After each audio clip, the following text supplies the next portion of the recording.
मुजरिम यहाँ से भागा है, तो जरूर कोई गवाह या सबूत मिलना चाहिए। सर ये इलाका इतना सुनसान है, यहाँ किसने देखा होगा उसे? शायद इस चाय वाले ने कुछ देखा। आइए आइए साहब, सुबह सुबह हमारी चाय पियेंगे, दिन अच्छा रहेगा। अदरक वाली स्पेशल चाय है।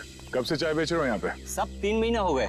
चाय दूं? चाय भी पी लेंगे, जल्दी क्या है, हम लोग सीआईडी से हैं। सीआईडी से? हाँ। यहाँ चाय बेचने के लिए कब आते हो? सब रात को 8 बजे से। रात को 8 बजे से लेकर सुबह 8 बजे तक 12 घंटे की ड्यूटी करना पड़ता है पेट के लिए। अच्छा, कल यहाँ पर काफी लोग आए हुए होंगे, यहाँ पे फार्म हाउस में शादी थी ना? हाँ साहब, बहुत मेहमान थे, लेकिन एक औरत अजीब ही थी। अजीब औरत मतलब? साड़ी पहनकर बाइक चला रही थी, वो भी 80-100 की रफ्तार में। साड़ी पहन के बाइक चला रही? हाँ साहब, लेकिन उनकी हरकतें है ना आदमियों जैसी थी, वो देखकर मैं तो दंग ही रह गया। उस औरत का चेहरा देखा तुमने? बाइक बहुत तेज रफ्तार में थी, चेहरा नहीं देख पाया। साड़ी कौन से रंग की थी? पीले रंग की साड़ी थी। पीले रंग की साड़ी। नाम क्या आपका? घनश्याम साहब। शुक्रिया घनश्याम। सर इसका मतलब मुजरिम एक आदमी था जो औरत के भेस में जुर्म करने आया था। मुझे पूरा यकीन है वो आदमी ही था। आगे देखते हैं, क्या कुछ और पता चल जाए उसके बारे में।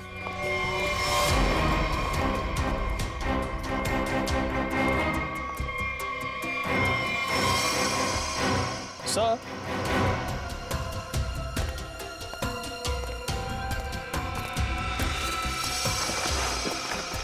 सर ये देखिए, सॉरी, लगता है ये वही पीली साड़ी है जिसके बारे में उस चाय वाले ने हमें बताया। सर शायद ये वही बेरूपिया मुजरिम है जो अलग अलग भेस बदल कर शादियों में घुसता है और लूटपाट को अंजाम दे रहा है। हो सकता है। सर अब तक तो ये मुजरिम सिर्फ चोरी करता है, कभी किसी का खून नहीं किया। फिर शिवानी? सर शायद शिवानी ने इसको देख लिया और शोर मचाने की कोशिश की, पकड़े जाने के डर से उसने शिवानी को मार दिया। लगता है तो कुछ ऐसे ही है। चलो देखते हैं घर में कोई सामान चोरी हुआ है या नहीं। आप जी।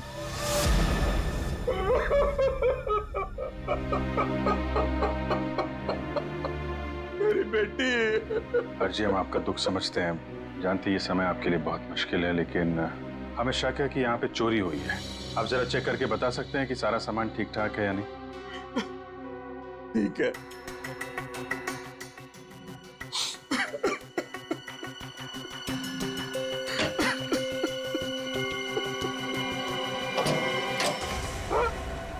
ये क्या? हाँ? सर ये देखिए, सारे पैसे, सारे गहने चोरी हो गए। ये देखिए सर, सब कुछ चोरी हो गया।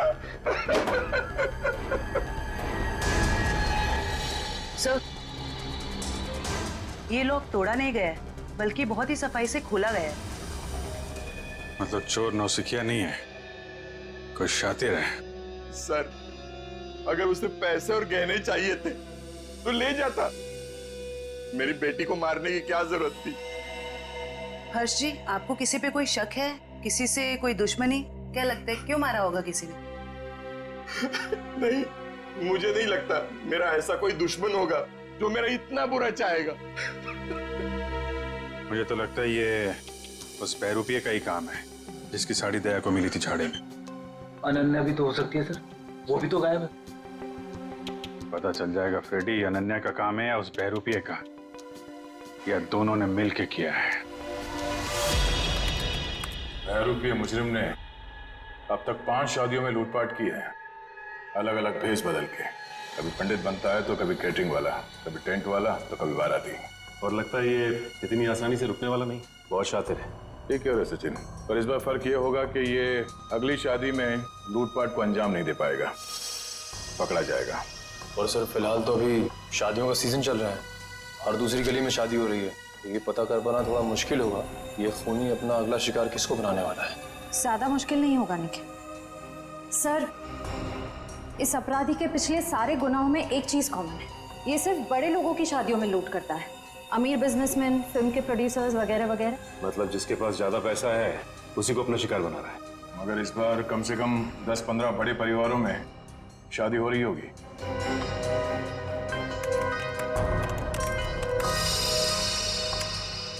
इस सब में एक बात कॉमन है। उसने पहला जुर्म किया यहाँ सांगानेर के पास, दूसरा भिवंडी के पास, तीसरा शिकाराबाद में, चौथा जुबेर नगर में और पांचवा ट्रांसपोर्ट नगर में। ये सारे इलाके तो शहर से थोड़े बाहर की तरफ है। Exactly Freddy. सबसे पहले हमें पता करना होगा ऐसी कितनी शादियां हैं रईसों की जो शहर के बाहरी इलाकों में होने वाली है। आँख कान खुले रखना। इतना तो तय है कि वो बहरूपिया यहीं पे है, लेकिन किस भेष में होगा ये पता नहीं। यहाँ से किसी को बाहर मत जाने देना। किसी को अगर जरूरी काम से बाहर जाना होगा तो? इन्वेस्टिगेशन से ज्यादा जरूरी क्या हो सकता है? बाथरूम। किसी को अगर बाथरूम जाना होगा तो?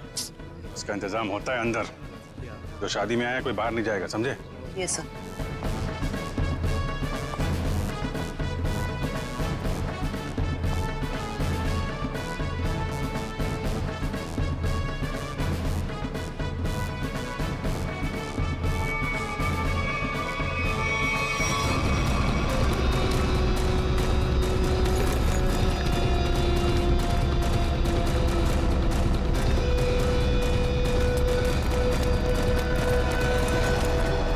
सर, हाथ आते आते रह गया।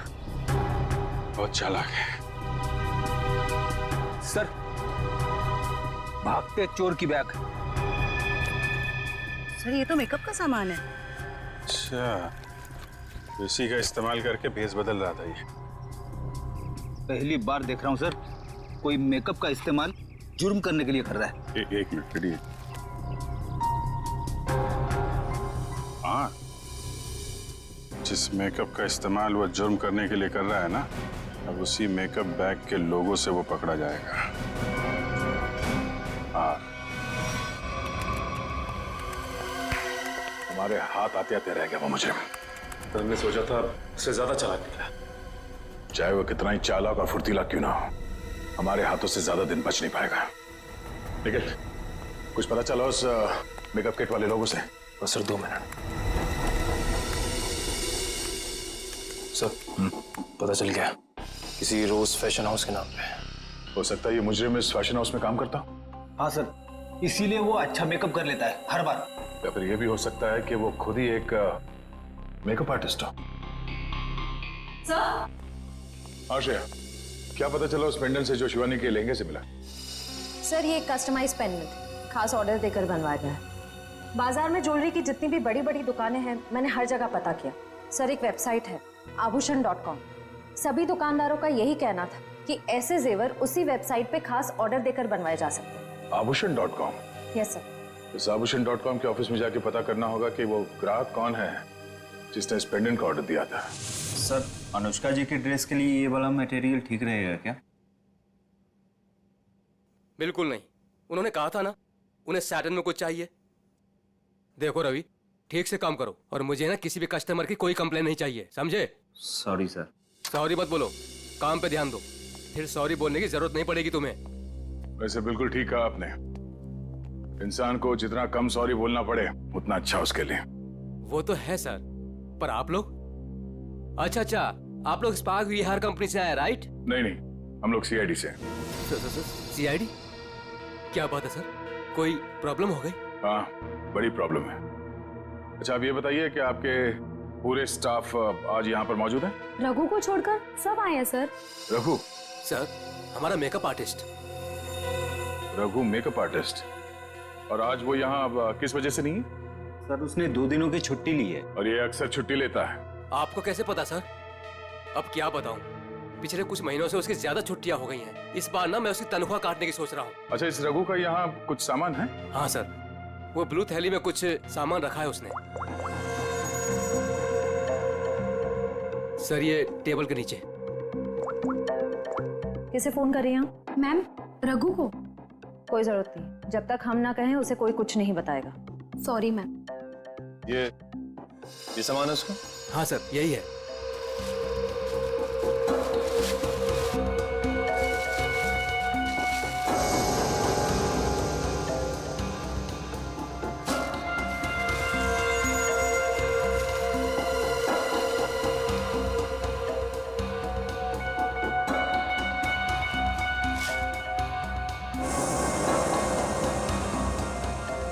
सर ये गमबूट्स, नीली टोपी, ये ग्लव्स, ऐसा हुलिया तो उसने कभी नहीं बनाया पहले। ये कैसा हुलिया हो सकता है सर? मुझे लगता है ये कोई इलेक्ट्रिशियन बनने वाला है। ये गमबूट्स, ये दस्ताने, ये सब बिजली के झटके से खुद को बचाने के लिए। अच्छा, आप लोगों को रघु के इस सामान के बारे में कुछ मालूम है? हाँ सर, मैंने देखा था उसे ठीक कुछ ऐसा ही सामान अपने बैग में रखते हुए। मैंने पूछा भी कि क्या है ये सब, मगर उसने ठीक से कुछ जवाब दिया नहीं। हाँ सर, पिछले कुछ दिनों से उसका बर्ताव कुछ अजीब हो गया है। अपनी ही धुन में रहता है। आसपास क्या हो रहा है उसे किसी चीज का कोई होश नहीं रहता। होश कैसे होगा? आजकल उसे अपना ध्यान कहीं और लगा रखा है। कहाँ सर? वो भी बहुत जल्द पता चल जाएगा। अच्छा, उसने आप लोगों को किसी शादी में जाने की कोई बात कही थी? कुछ पता है? रघु की शादी? नहीं, उसकी शादी नहीं, किसी शादी में जाने वाला है, ऐसा कुछ बताया आप लोगों को? नहीं सर। हाँ जी। अच्छा, पेंडेंट किसी हेमा का है? चेक्स कॉल सेंटर में काम करती है। ओके, ठीक है, जैसे कुछ पता चलता है हमें इन्फॉर्म कर देना। Okay okay. सर यही है वो हॉस्टल जहाँ हेमा रहती है। सर उसी ने वो पेंडेंट ऑनलाइन ऑर्डर करके मंगवाया था। एक्सक्यूज मी, हेमा को बुलाइए। हम लोग सीआईडी से। सीआईडी? जी। हेमा को नीचे भेजना। सर आप लोग वेट कीजिए, वो अभी आ रही हैं।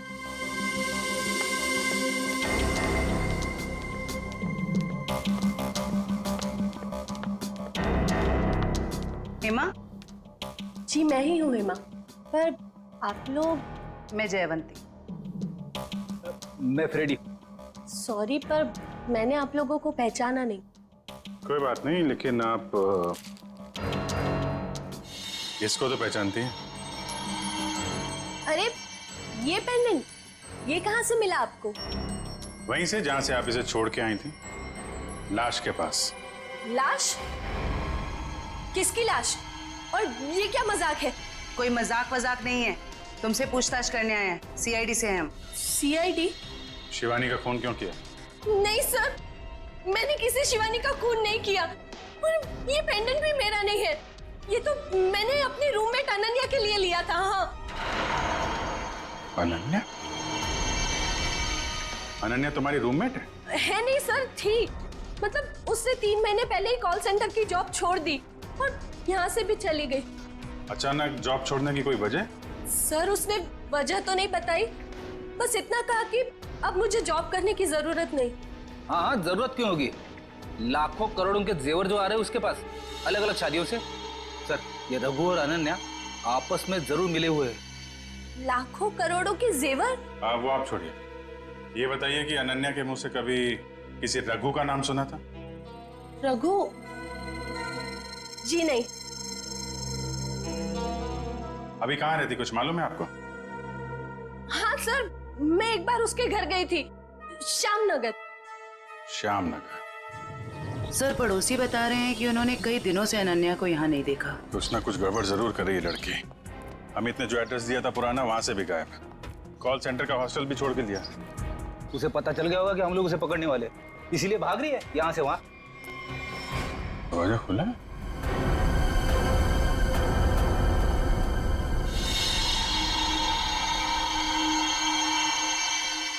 पूरा सामान बिखरा पड़ा है। यहाँ तो हाथापाई हुई है लगता है। चेक कर लो जरा घर को।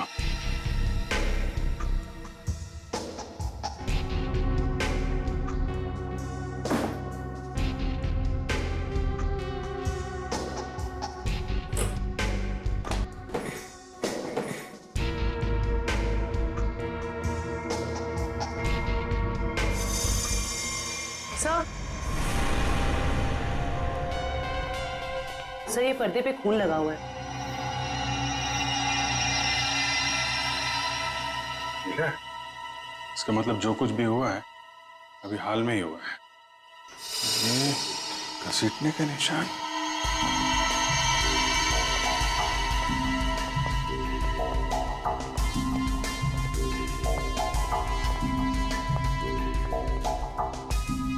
लगता है यहां से किसी को घसीट के ले जाया गया है। सर कहीं अनन्या की लाश को क्या पता अनन्या है या कोई और है, लाश है कि भी नहीं, जिंदा आदमी को भी तो घसीट सकते हैं ना। लेकिन इतना तय है कि कोई बहुत बड़ी मुसीबत में है। सर अब तक तो हमें लग रहा था कि इस सब में शायद अनन्या का भी हाथ हो सकता है, पर उसके घर का नजारा देख के तो यही लग रहा है कि मामला कुछ और है। वो खुद किसी बहुत बड़ी मुसीबत में है। सर शायद ये बहरूपिया खूनी अच्छी तरह से जानता था कि हम वहां जाने वाले और अनन्या के जरिए उस तक भी पहुंच जाए, इसीलिए जब तक हम वहां पहुंचते उसने अनन्या को गायब कर दिया। ये बहरूपिया मुजरिम ये हमेशा से हमसे 2 कदम आगे रहा है। ये बात तो तय है कि वो जिस किसी भी अगली शादी में जाएगा वहां पर वो इलेक्ट्रिशियन के भेस में जाएगा। सर शहर के बाहरी इलाकों में जितनी भी रईस लोगों की शादियां हैं उनकी लिस्ट कुल मिला के 7 लोगों की शादियां हैं। अरे बाप रे, मतलब 7 शादियों पे नजर रखनी पड़ेगी? उसकी जरूरत नहीं पड़ेगी फेडी, हमें सिर्फ इतना करना है कि इन सारे शादियों में फोन करके पूछना होगा कि वहां पे बिजली की कोई समस्या है या नहीं, क्योंकि ये आदमी वहां पर भेस बदल के जाने वाला है। और अगर ऐसा है तो अब तक वहां बिजली की छेड़छाड़ शुरू कर दी होगी उसने। कॉल करके देखते हैं। हेलो,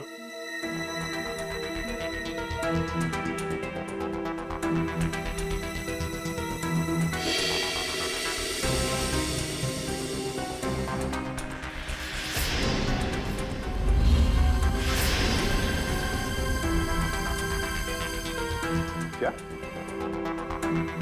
आपके यहाँ पे बिजली की दिक्कत हो रही है? हाँ हाँ, तो आपने किसी इलेक्ट्रिशियन को बुलाया अपने शादी में? बुलाया है?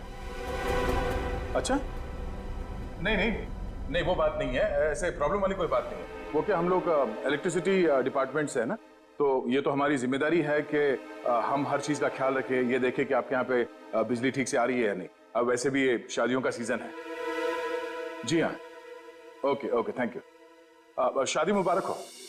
या मतलब पनवेल वाली शादी में जा रहा है इलेक्ट्रिशियन बनके? जा तो रहा है, वहां से वापस नहीं आएगा। इसके लिए जेल में मंडप सजाओ।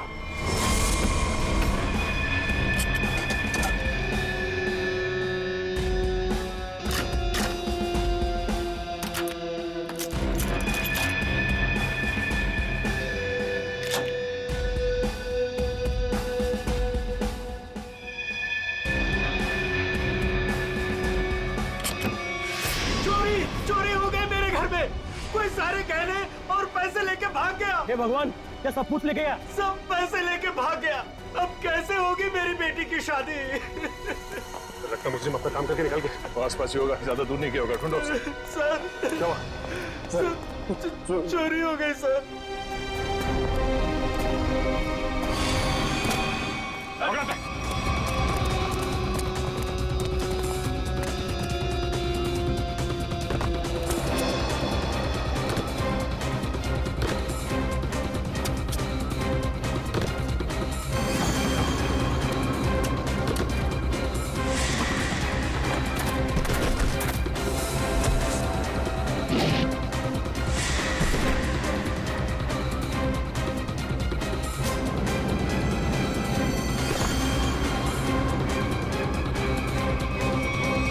नमस्ते नमस्ते, आइए।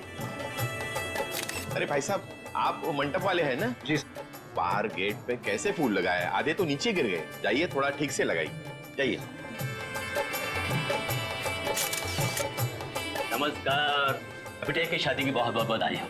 Thank you Pritam, thank you very much. नमस्ते। नमस्ते भाभी जी। वैसे आपके चेहरे में खुशी के साथ साथ आंखों में आंसू भी दिखाई दे रहे हैं। भाभी जी, बेटी विदा हो रही है हमेशा हमेशा के लिए। जब आपकी मीनू अपने ससुराल जाएगी ना, तब आप भी समझेंगे कि बेटी के शादी के दिन माँ बाप को भावनाओं के किस उतार चढ़ाव से गुजरना पड़ता है।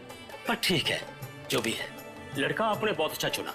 अमित तो हमारी शिवानी को पलकों पे बिठा के रखेगा। बस इसी बात का सुकून है कि बेटी एक अच्छे घर जा रही है। आइए ना, आइए बेटी।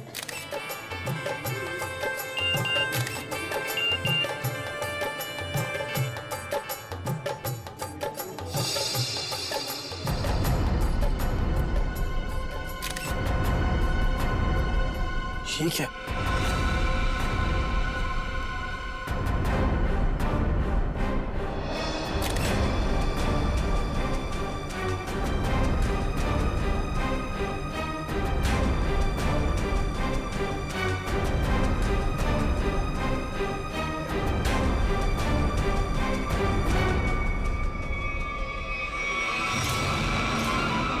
अनन्या, तुम यहाँ क्या कर रही हो? तुम्हारी शादी में डांस करने आई। देखो, ये बेकार की बातें मत करो। तुम्हें यहाँ नहीं आना चाहिए था। तुम्हें क्या लगा कि तुम ऐसे चुपचाप शादी कर लोगे और मुझे भनक तक नहीं लगेगी? आखिर चाहती क्या हो तुम?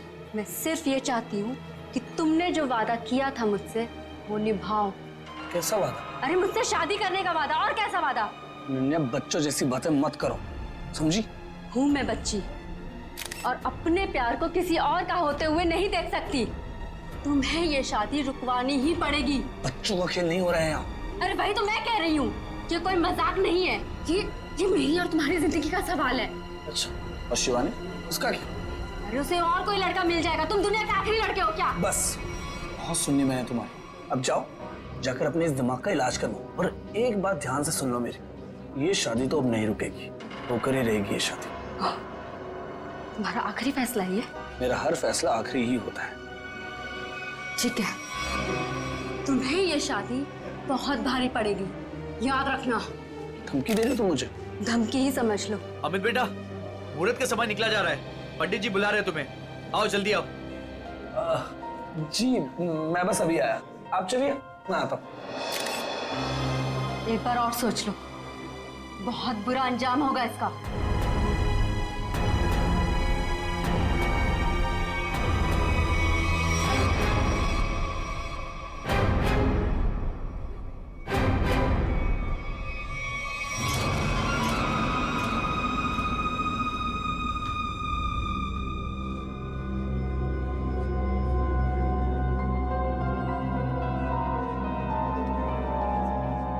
Sir, cold drink.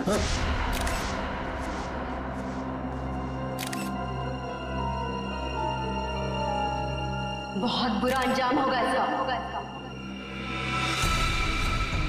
किसने भिजवाई है कोल्ड ड्रिंक? मतलब सर? मतलब ये कि अनन्या ने भिजवाई है कोल्ड ड्रिंक? क्या मिलाया इसमें? नहीं सर, ये बस कोल्ड ड्रिंक है। ठीक है, जाओ।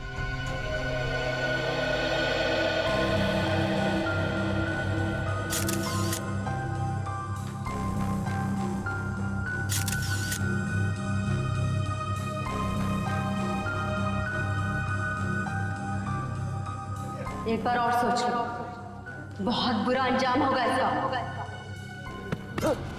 क्या हुआ अमित, ऐसे क्यों डर गए? नहीं नहीं यार, कोई बात नहीं, तू बैठ आराम से।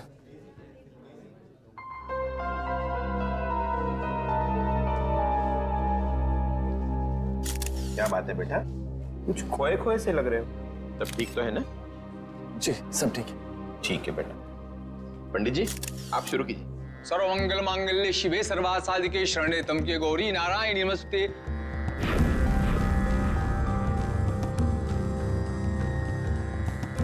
हर्ष जी, कन्या को बुलाई, मुहूर्त का समय हो गया। हाँ, अभी एक मिनट। राधिका बेटा, सुनो तो, जरा शिवानी को लेके आना। जी अंकल।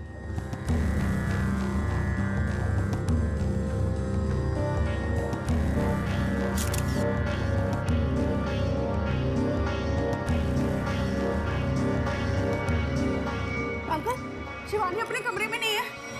क्या? अरे यहीं कहीं होगी। तुमने उसे कॉल किया था? हाँ किया था, पर उसका नंबर भी नहीं लग रहा और वो किसी कमरे में भी नहीं है। इस तरह शिवानी शादी के दिन कहाँ जा सकती है? अरे भाभी जी, आप चिंता मत कीजिए, यहीं कहीं होगी, अभी मिल जाएगी। अरे ये चीख कैसी? चलो चलो चलो।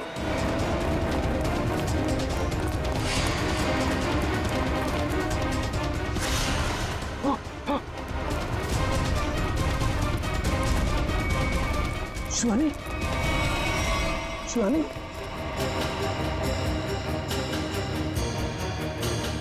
शिवानी, शिवानी, शिवानी, क्या हुआ मेरे बेटी को? शिवानी बेटा उठो, आंखें खोलो बेटा। शिवानी, नब्ज नहीं चल रही इसकी। नब्ज नहीं चल रही का क्या मतलब है? शिवानी बेटा, देखो आज तुम्हारी शादी है, दिनों का वक्त हो गया है, मेहमान तुम्हारा इंतजार कर रहे हैं। बेटा आंखें खोलो। अब ये कभी जवाब नहीं देगी। जवाब नहीं देगी क्या मतलब है? शिवानी बेटा उठो, शिवानी, शिवानी उठो, शिवानी बेटा उठो, शिवानी उठो शिवानी, इन कंधों पर मैंने झूला झूलाया था तुमको, क्या इन्हीं कंधों पर आरती उठवाएगी? शिवानी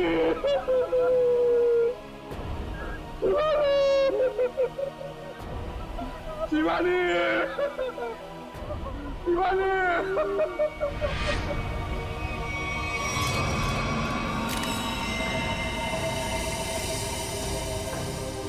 भारी चीज से जोर से वार किया है सिर के पीछे।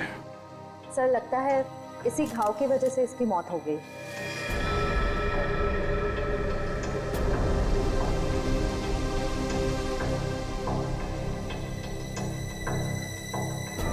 अभिजीत, ये देखो, इस पत्थर पे खून लगा है, लगता है इसी पत्थर से इसके सर पे वार किया गया। बाकी तो खून की फोरेंसिक जांच के बाद ही पता चलेगा। वो भी खूनी है, बड़ा बेरहम है। दुल्हन का खून कर दिया, वो भी शादी के कुछ घंटों पहले। क्या होता जा रहा है समाज को? वाकई मुझे तो लगता है कि शिवानी ने मरने से पहले अपने खूनी का चेहरा देखा भी नहीं होगा। अचानक आ गया, पीछे से हमला किया, पत्थर से सर पे वार किया। ऐसा लगता है कि इसे समझ में भी नहीं आया होगा और इसने दम तोड़ दिया।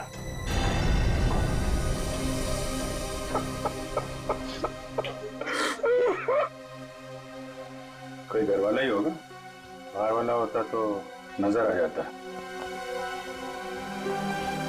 आप लोगों में कौन है जिसने शिवानी को आखिरी बार देखा था? सर, हम दोनों ही सुबह से उसके साथ में थे। वो एक कमरे में तैयार हो रही थी, उसे घुटन महसूस हो रही थी, तो उसने हमसे कहा कि वो बाहर खुली हवा में जाके आती है। पर वो गई और आई ही नहीं वापस।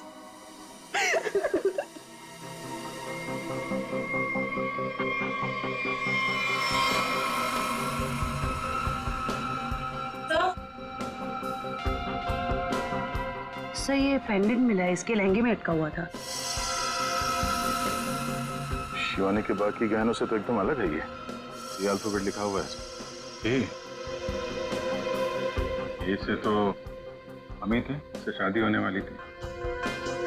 अमित, ये पेंडेंट इस पे ए लिखा है, तुम्हारे लिए तो नहीं बनवाया था इसे? नहीं सर, अगर शिवानी ने ऐसा किया होता तो मुझे वो जरूर बताती। अच्छा, आप सब लोग जरा ध्यान से देखिए ये पेंडेंट। कोई बता सकता है ये पेंडेंट किसका है? नहीं सर, पहले इसे कभी नहीं देखा। लड़कियों को तो अच्छी तरह ध्यान रहता है कि किसने कौन सा जेवर पहना है, और आप लोगों ने देखा नहीं इस पेंडेंट को? नहीं सर, नहीं देखा। देखिए, घबराने की कोई बात नहीं है। अगर कोई कुछ जानता है तो साफ साफ बताइए। ये मत सोचिएगा कि सीआईडी की मदद करने से आप लोग फंसेंगे।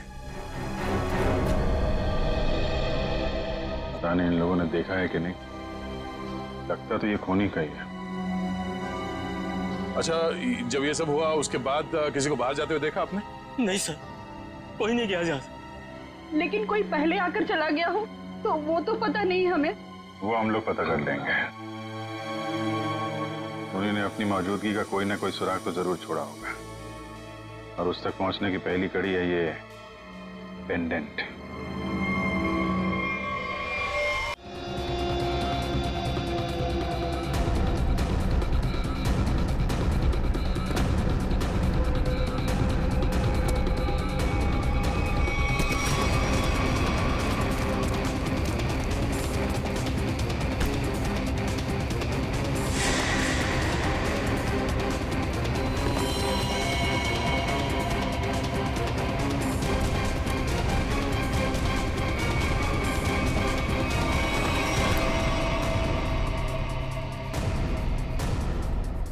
हम लोग इलेक्ट्रिशियन नहीं है, मगर झटका बहुत तगड़ा मारते हैं हम।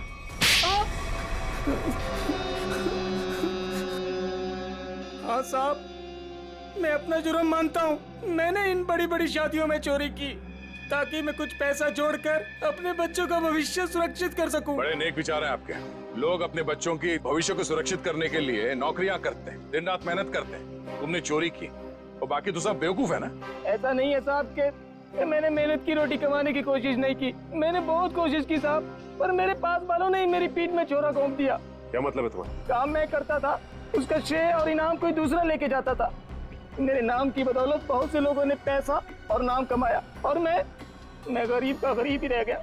इसीलिए तुमने एक अच्छे मेकअप मैन होने का गलत फायदा उठाया। भेष बदल बदल कर जुर्म करने पहुंचे शादियों में। पहले चोरी की, अब खून किया। खून?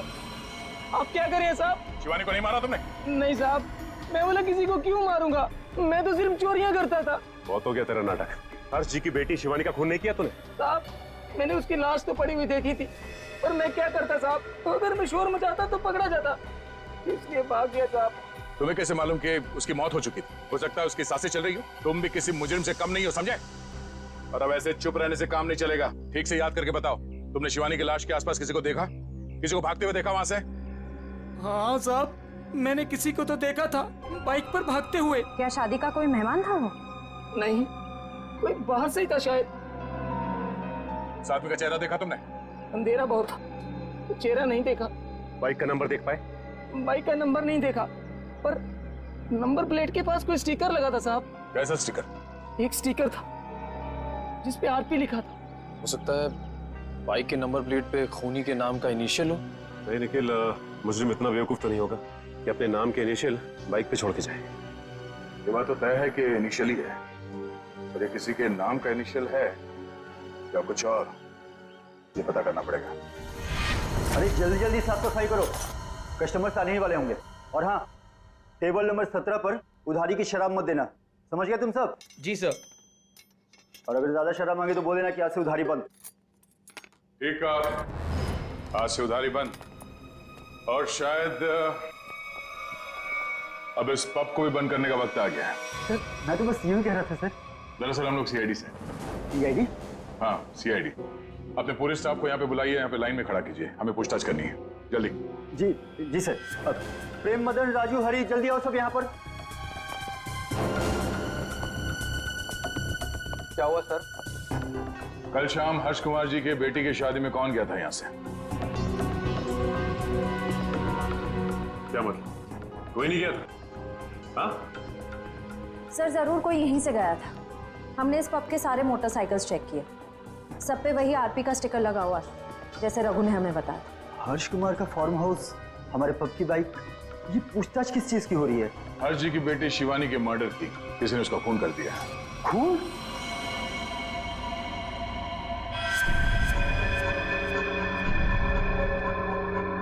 क्या हुआ? ये तुम्हारे हाथ इतने क्यों कांप रहे हैं? हाँ? कल शाम हर्ष जी के फार्म हाउस में तुम गए थे क्या? सर मैं क्यों जाऊंगा, मैं तो उन्हें जानता तक नहीं।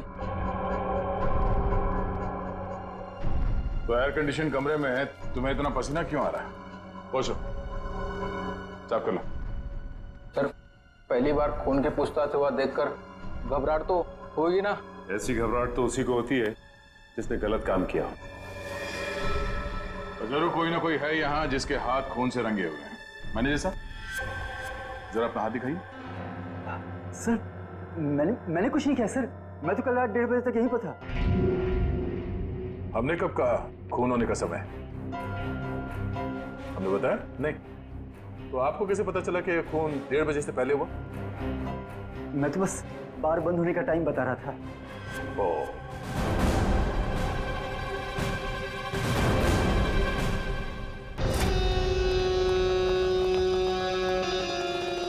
बच गया यार। अगर सीआईडी वालों को पता चल जाता, वो तो मेरी चटनी ही बना देते। भाई साहब एक कॉल करना है। कर लो। हेलो हेलो, हाँ पप्पू बोल रहा हूँ।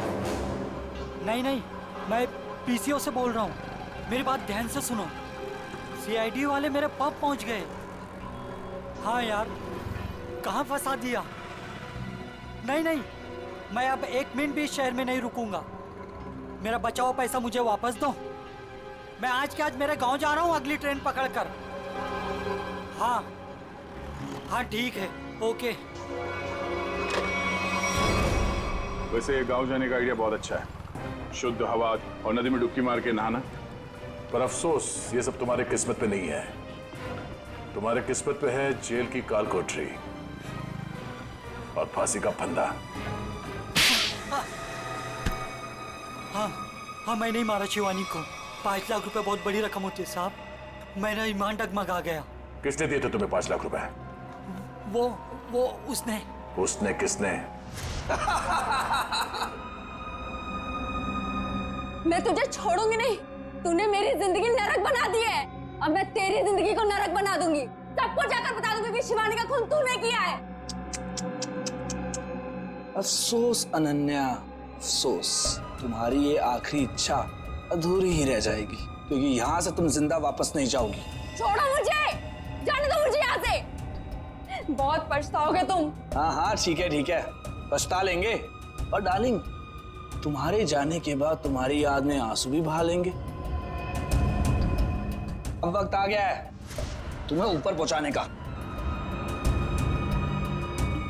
ऊपर तो हम पहुंचाते हैं मुजरिमों को।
शिवानी को मैंने ही मारा। पर क्यों? तुम्हारी तो शादी होने वाली थी शिवानी के साथ। वो शादी एक दिखावा थी, असल में मेरा प्लान कुछ और था और शिवानी को मेरे प्लान के बारे में भनक लग गई थी। कैसा प्लान? मैंने और अनन्या ने मिलकर एक प्लान बनाया था कि शिवानी से मैं सिर्फ और सिर्फ पैसों के लिए शादी करूंगा और उसके बाद सब कुछ अपने नाम करके उसे तलाक दे दूंगा। शर्म आनी चाहिए, पैसों के लिए इसका गिर गया तुम। हाँ? मेरे लिए वो शादी सिर्फ और सिर्फ एक बिजनेस डील थी और वो उस वक्त खराब हो गई जब शिवानी को मेरे प्लान के बारे में पता चल गया था। और तुम डर गए कि कहीं पूरी दुनिया के सामने शिवानी तुम्हारी पोल न खोल दे। हाँ, क्योंकि अगर वो सब सामने आ जाता तो बिजनेस इंडस्ट्री में जो मैंने नाम कमाया था वो सब मिट्टी में मिल जाता। और इसलिए मैंने पप्पू को शिवानी की सुपारी दी और उसने वहां तुरंत आकर अपने काम को अंजाम दिया। जब बिजनेस में तुम इतना नाम कमा ही चुके थे तो पैसों के लिए इतना गिरने की क्या जरूरत थी? क्योंकि मुझे बिजनेस में घाटा हो रहा था। मैं अपना घर, गाड़ी, ऑफिस सब कुछ गिरवी रख चुका था। मुझे पैसों की इतनी जरूरत थी कि मुझे पता ही नहीं चला कब मेरा चुना हुआ रास्ता सही से गलत हो गया। तुम्हारे इस गलत रास्ते में इस अनन्या ने तो खूब साथ दिया था, फिर तुम इसे क्यों मारना चाहते थे? क्योंकि सर दिन रात इसके दिमाग में सिर्फ एक ही चीज चलती है, मुझसे शादी करना। उस दिन शादी में भी आकर इसने मुझे धमकी दी थी कि अगर मैंने शादी कैंसिल नहीं की तो इससे बुरा कोई नहीं होगा। तुम्हारा वो पेंडेंट शादी के दिन शिवानी के लहंगे पे कैसे पहुंचा? बाहर जाते वक्त मैं उससे टकरा गई थी तो शायद संयोग से। इसका मतलब है तुम नहीं जानती थी कि ये अमित शिवानी को मारने वाला है?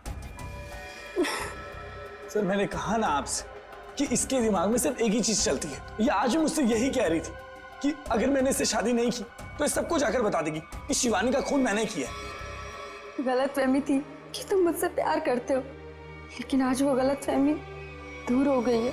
उम्मीद है तुम्हारी और भी कई गलतफहमियां दूर हो गई होगी कि जुर्म के रास्ते पे चल के कभी किसी के सपने साकार नहीं होते। तुम्हारा फैसला तो अदालत करेगी, पर तुम्हें तो शायद फांसी ही होगी।